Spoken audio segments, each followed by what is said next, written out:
Yesterday, folks, upwards of 100,000 people were at a NFL stadium in Arizona for memorial service for Charlie Kirk, who was shot and killed on the campus in Utah. Donald Trump and his entire cabinet were there as well. There, of course, you had various speakers there, including his widow, Erica Kirk, who also spoke. But what really struck folks was the tone coming from the person you're seeing right now. This is literally what he had to say about political opponents. In that private moment on his dying day, we find everything we need to know about who Charlie Kirk truly was. He was a missionary with a noble spirit and a great, great purpose. He did not hate his opponents. He wanted the best for them. That's where I disagreed with Charlie. I hate my opponent. And I don't want the best for them. I'm sorry. I am sorry, Erica. But now Erica can talk to me and the whole group, and maybe they can convince me that that's not right, but I can't stand my opponent.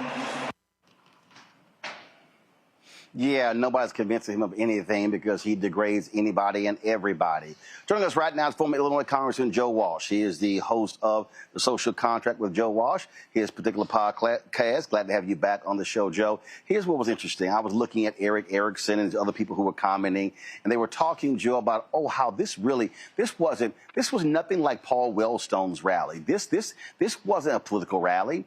This was a rally for Jesus. It was a religious rally. And I'm sitting here going, do y'all act like we couldn't see and hear what was being said?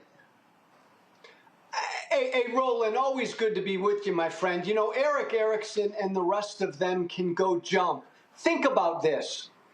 Jesus was all over that stadium yesterday. Everybody touting and preaching Jesus, and yet the leader of that gathering, the party leader, is the very antithesis of Jesus. And just think about that, Roland, for a moment, right? Donald Trump is the very antithesis of Jesus, and yet everybody in that stadium voted for Trump. They all support him. They all, by the way, when he said, I despise my political enemies, I hate them, the crowd cheered, the crowd laughed.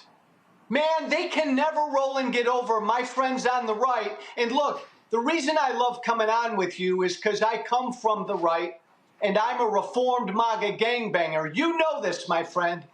I know this. Cruelty and hatred sell on the right. It just does. Yeah, it does. And so, listen, I don't have any problem with anyone having a memorial service. I don't have a problem with anyone talking about Jesus Christ. I'm a Christian.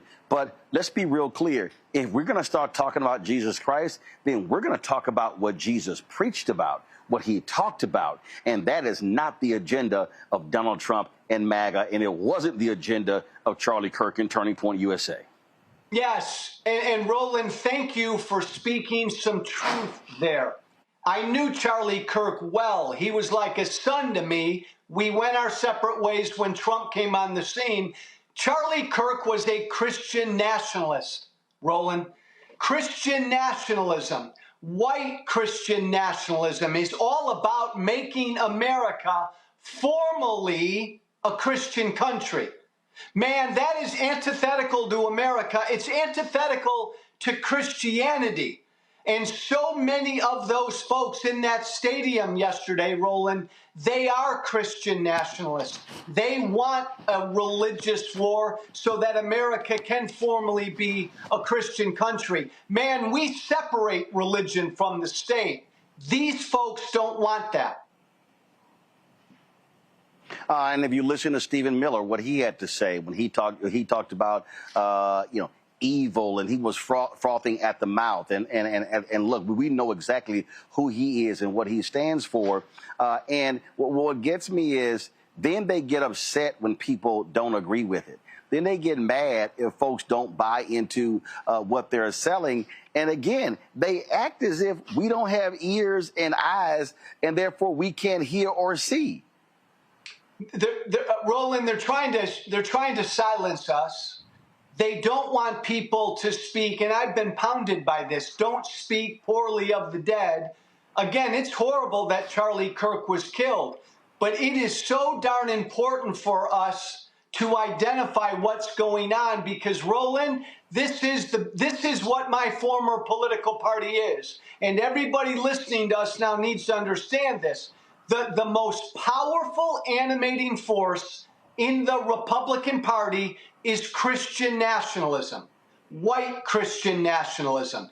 This is the base of the party. It's no longer some fringe movement, and it was on display yesterday. And for those of us who love this country and love freedom and democracy and the freedom to worship however the heck we want to worship, man, we got to call this out for what it is. So former Democratic senator from West Virginia, Joe Manchin, was on Fox News. I guess he has a new book out or something like that. And I can't believe he even let these words come out of his mouth. Listen to this.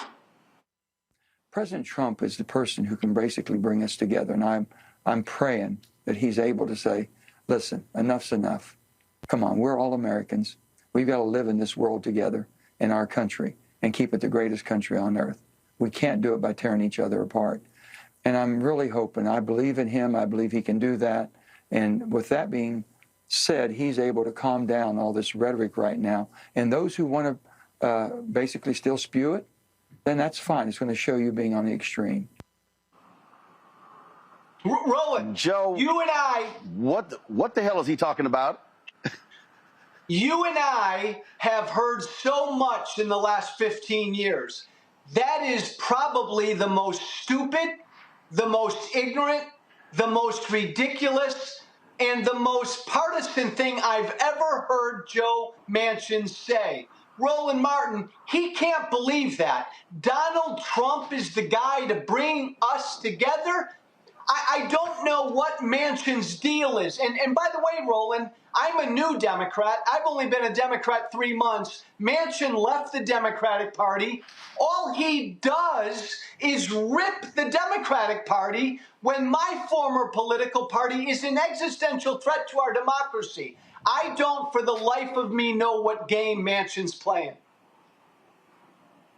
Don't know what game he's playing, and we're not buying it.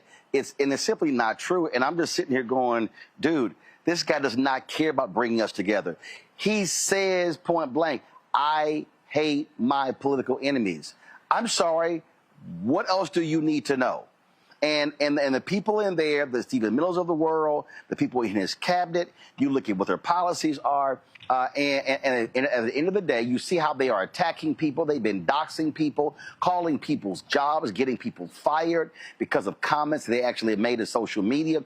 So again, on one hand, they keep espousing, oh, Charlie Kirk was about civil discussion. He was about debate. He was about all those things. But what they are doing, they literally are attacking anyone and everyone who says anything, and that's what they are about. And listen, I keep telling people, this ain't going to change. Joe Manchin can say whatever he wants to. It's not going to get better. This is what we are going to have to confront over the next 3.5 years, and people are going to have to wake up, and they're going to have to vote in massive numbers in the midterms to shut these folks down. Otherwise, it will only get worse. Roland, you're spot on. And again, everybody listening to us, take it from me, somebody who comes from the right. These are my former friends, supporters, and voters. We got to wake up to this. Nobody should be celebrating the assassination of Charlie Kirk, but you nailed it, Roland. What my former side is doing is using the killing to call for some religious war, some righteous war, some civil war, because they're after Christian nationalism. That is way more dangerous than a few crazy people on the left celebrating the assassination. Absolutely, absolutely. Folks, check out The Social Contract with Joe Walsh. Download his podcast. Check it out. Joe, always a pleasure to have you on the show. Thanks a lot. Thank you, my friend.